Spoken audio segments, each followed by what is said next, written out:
Greetings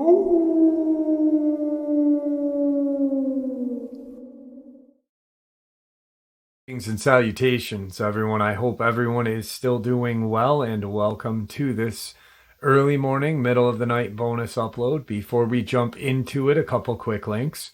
As many of you know, I rely on Patreon, PayPal, channel membership, and the merch to help the channel to continue to grow and go.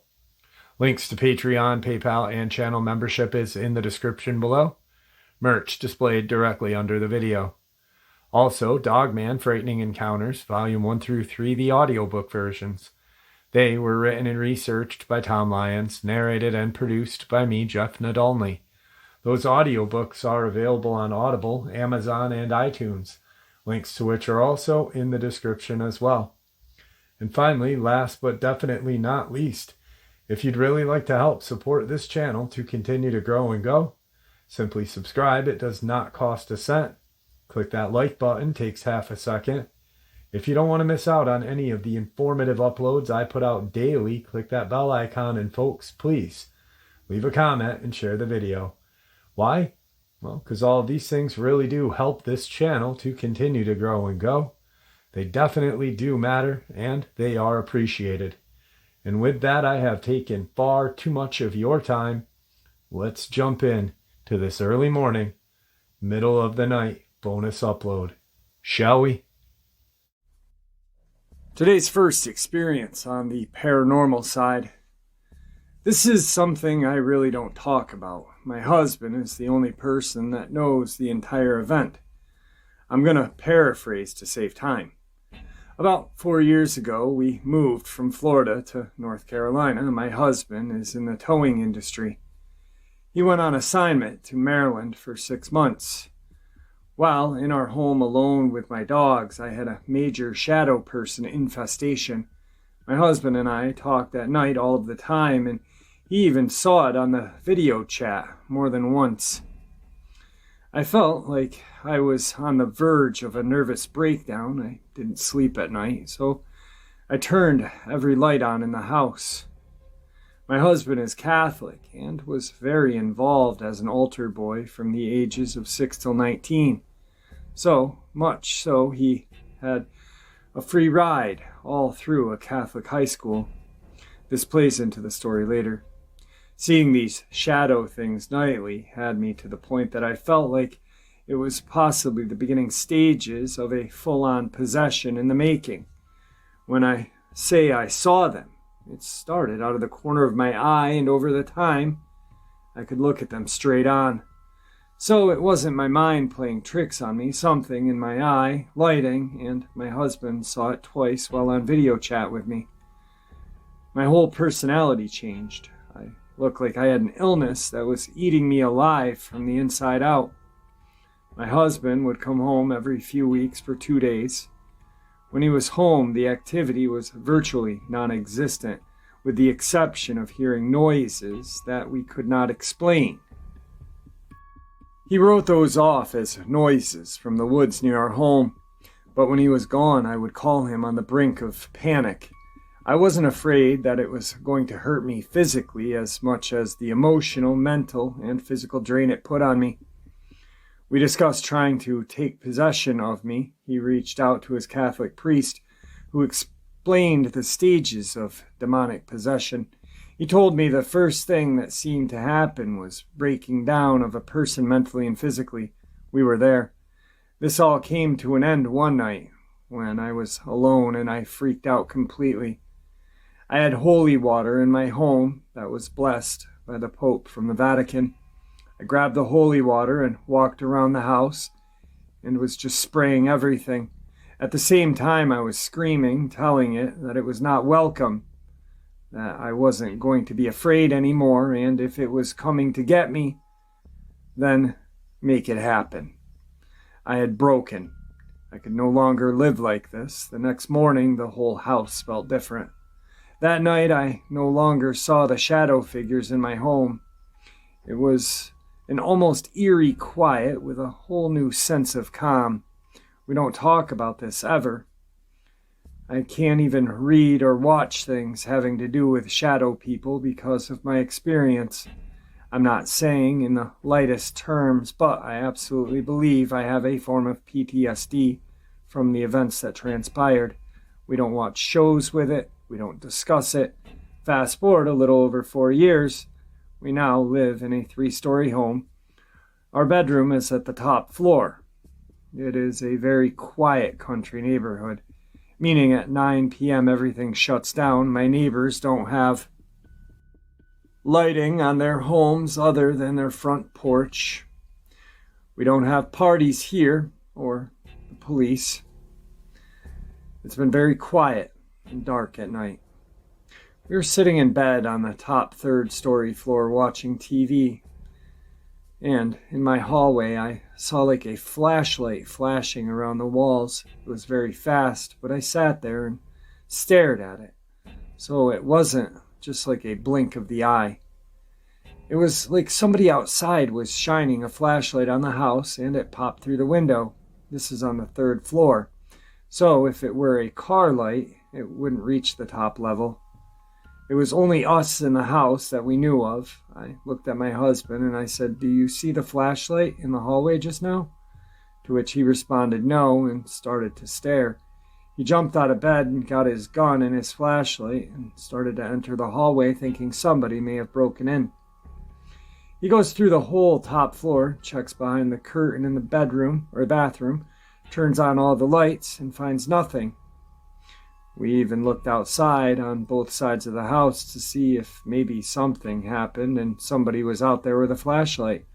Nothing. Dark, black silence like every other normal night. He was in full-on protection mode at this point. I told him maybe it was a car, maybe it was a reflection off the TV, and a couple of other things that could have caused it to calm down.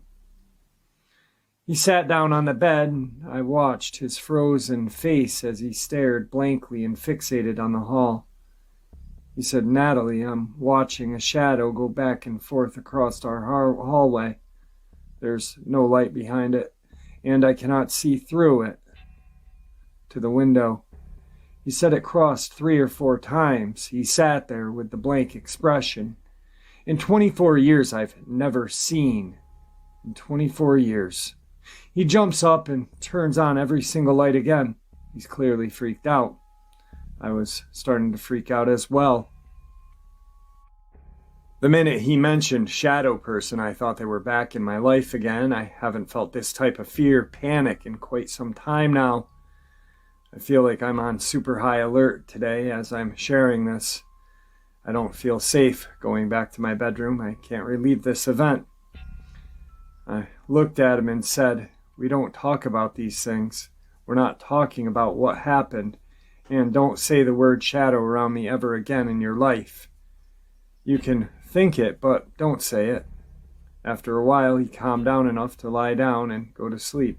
I haven't slept yet. I just had to get this off of my chest so I could breathe.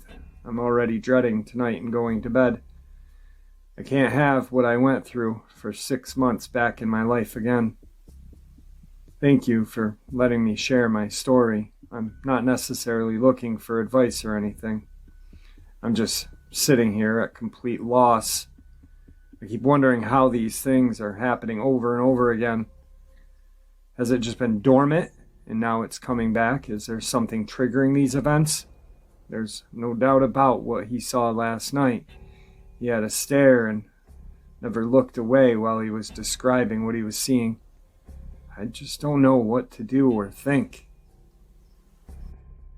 Also, we have 4 dogs. None of them reacted to anything.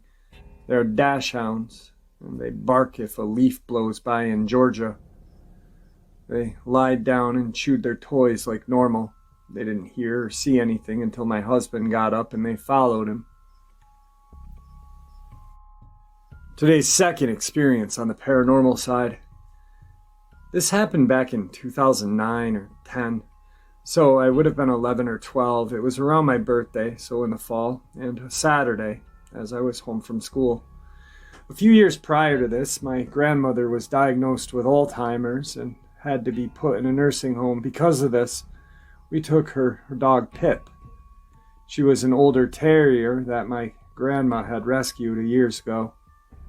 We had 2 other dogs at the time, a German Shepherd and a Golden Retriever named Carly.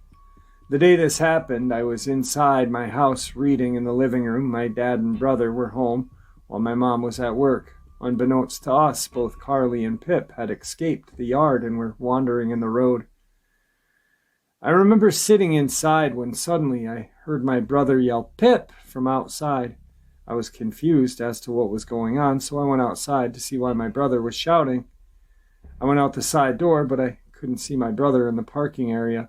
I thought maybe he was in the driveway, so I stepped to the middle of the parking area and looked down towards the road, which was blocked from view of the door by the lines of trees. As I walked a few steps to look down the driveway, a group of motorcycles went past. At that time, I didn't think anything. It was the weekend, and we'd often get people out enjoying the nice weather. Down in the road at the end of the driveway was our dog Carly. Immediately, I started walking down the driveway to go catch her.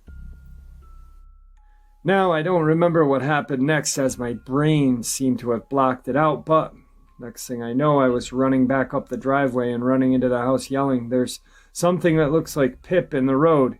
Even now, I don't have memories of finding her body, which I am immensely grateful for. My dad came running out and down the driveway, with my fears were confirmed. A short time later, the motorcyclist returned. He was devastated about what had happened. He said that he was going past and he had seen our big dog Carly, who he swerved to avoid, but hadn't seen Pip in the time. The rest of the day was a blur. My mom came home from work, was inconsolable about what happened to her mom's dog. It wasn't until later, as I was processing what had happened, that I realized something was off.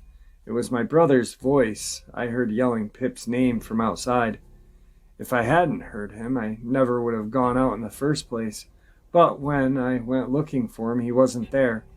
I was too distracted by everything that happened afterward to really consider where my brother had gone. I think it was the next day that I had asked him where he had been shortly after Pip was hit. He told me that he had been in his room watching television. Even now, years later, he still confirms that he never was outside, and that he had been watching television when it all went down. He even remembers what was on TV. I have no idea who it was that yelled Pip's name that day. My mom was at work, and both my dad and brother were inside.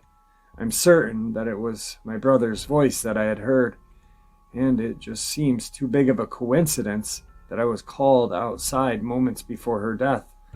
This is the only time I've had something happen to me that I cannot explain, and it still makes me question things to this day. Today's third experience on the paranormal side. My mom and I went on a trip last week, and I'm still thinking about what had happened. We were walking down one of the streets in the city when I saw a small store that I felt I just had to go into.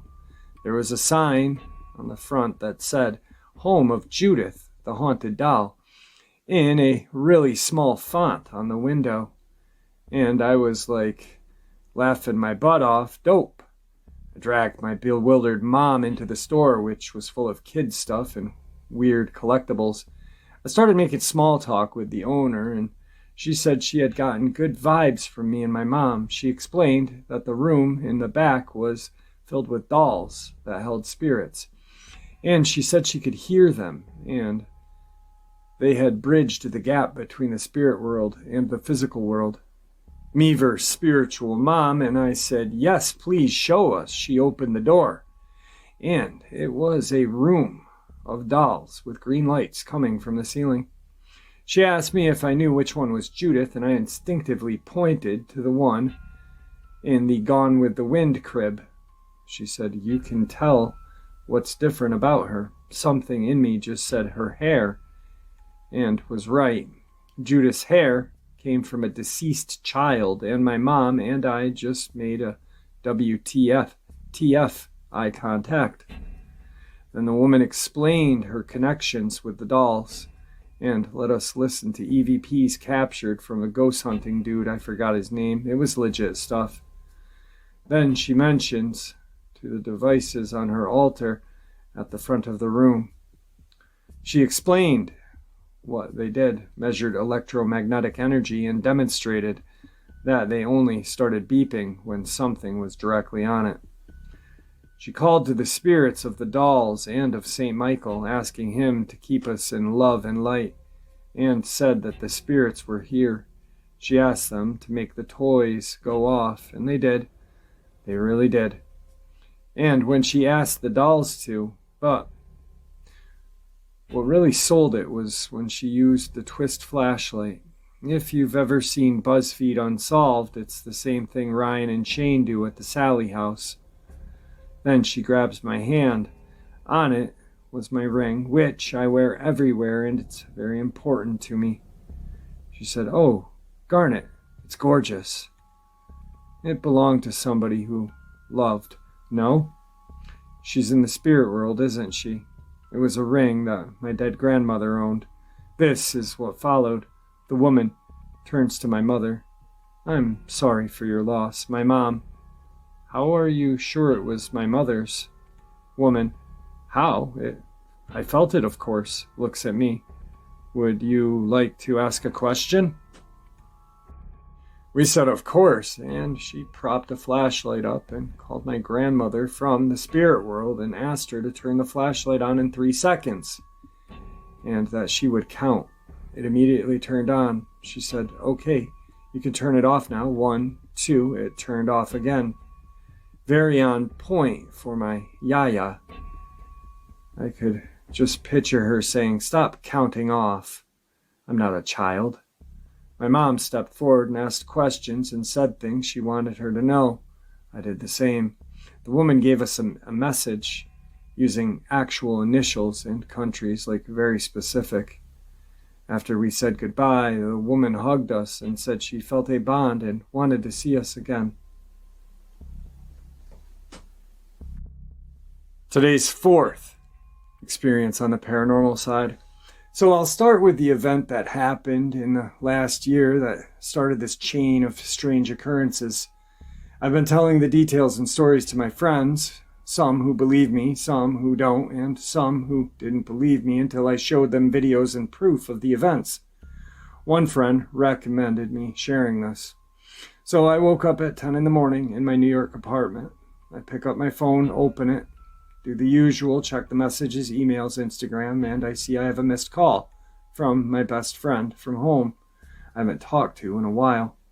I decide to get up, make some coffee while I call him back. So I exit my room directly. I'm out in the hallway that leads to my living room. My rented apartment is a railroad apartment. Those who live in Astoria and Queens may be familiar with its layout. For others who are not, it basically means the rooms are laid out like carriages would be on a train, one room after in a straight line. My room is at the front of the building. The next bedroom is occupied by my roommates. The room after that is a tiny box room, then the living room, and lastly the kitchen, which is at the back of the apartment adjacent to the bathroom. I'm in the kitchen brewing some coffee. I look at my phone and realize it's nearly dead, so I go back to my bedroom and get my charger. I open the living room door and walk down the hallway. Now, as I'm approaching the door, I can hear murmurs of people chatting.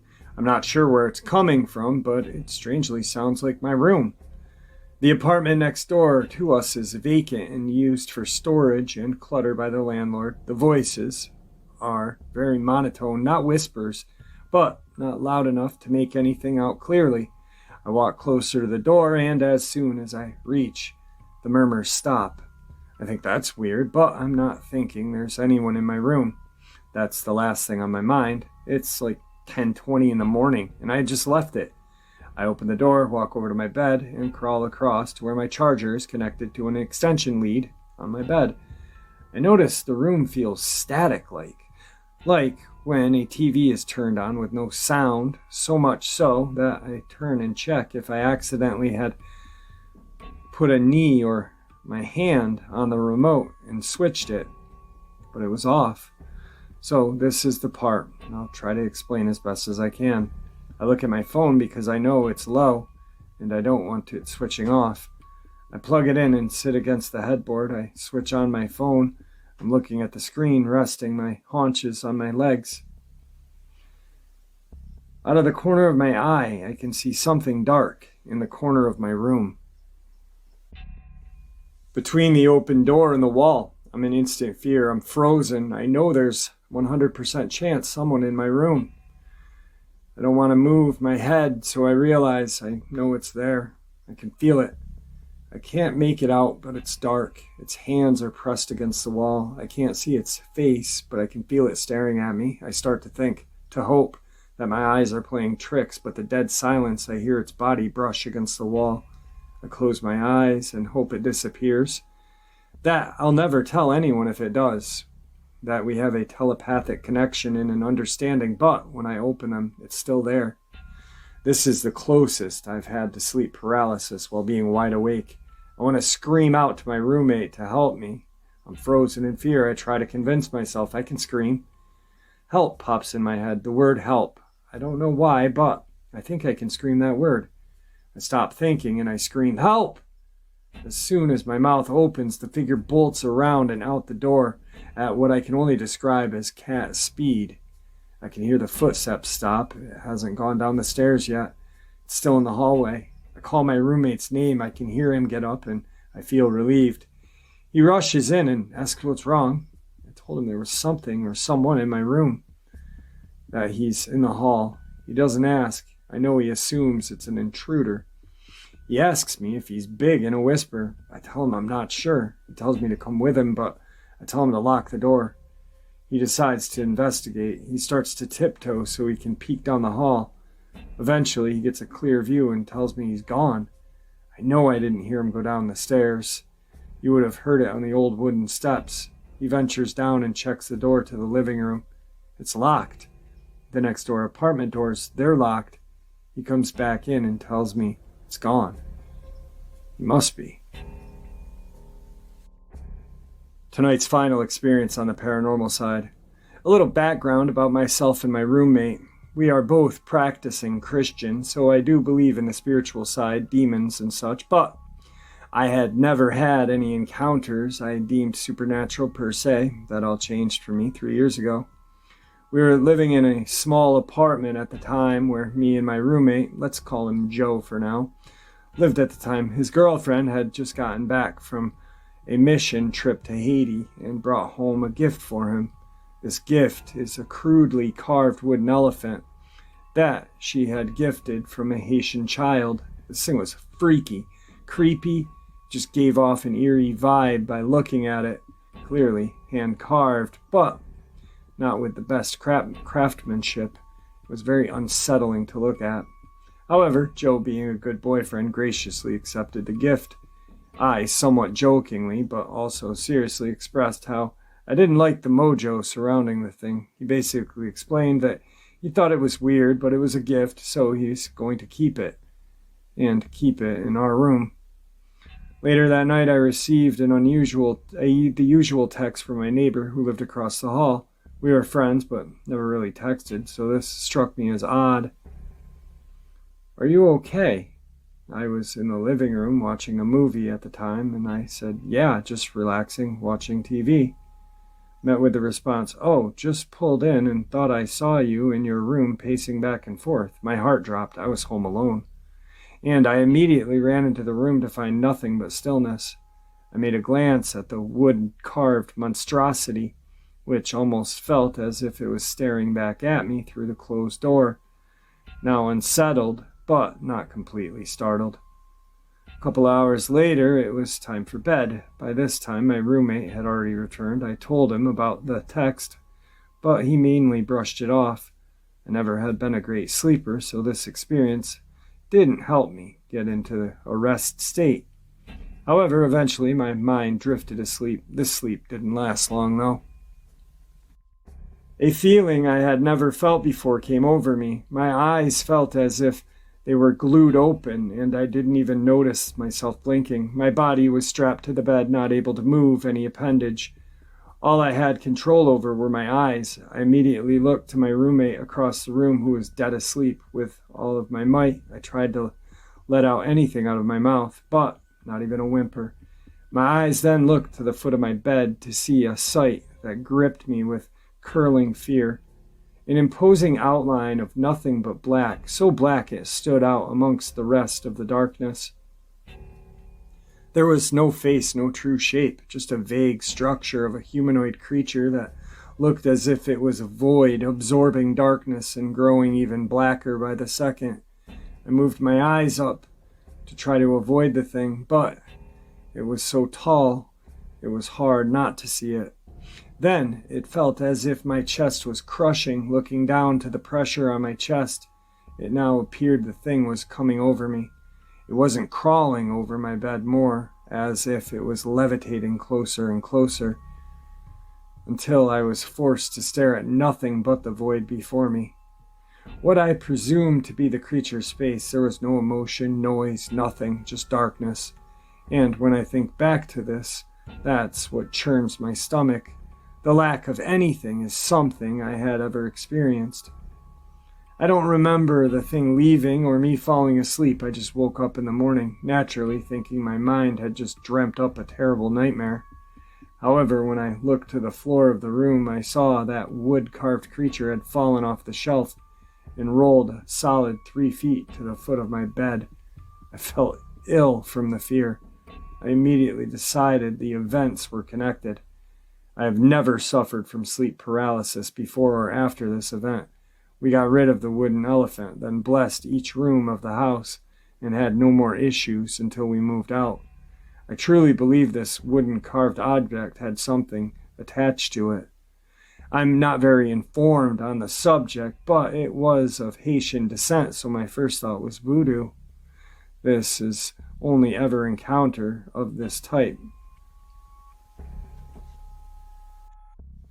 This is a bonus experience, and it's very disturbing. This happened around 7 years ago. I was 12 years of age. I'm now 19. I was hunting squirrels in the summer with my dog Ruby for 3 hours and got a decent amount of squirrel when I was done. Then my dog heard something large moving about 30 yards in the woods.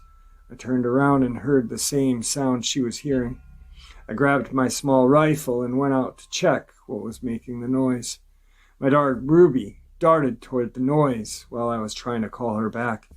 I followed her to where the noise was made, but I didn't find Ruby either. I was yelling her name over and over again. I heard a painful yelp from her 50 yards ahead of me. I ran as fast as I could. I found Ruby. She was completely mutilated. Her leg was 5 feet away from her body. I could see her large intestine, ribs were broken, and missing her lower jaw. To be honest, I bawled my eyes out. My Ruby was dead. While I was crying, I noticed footprints leading away from her body deeper into the woods. When I looked at the tracks leading away, they looked like a wolf print, but they were at least the size of my hand. I didn't know what killed my dog Ruby, but after that incident, I wanted revenge. I am still looking for that same wolf.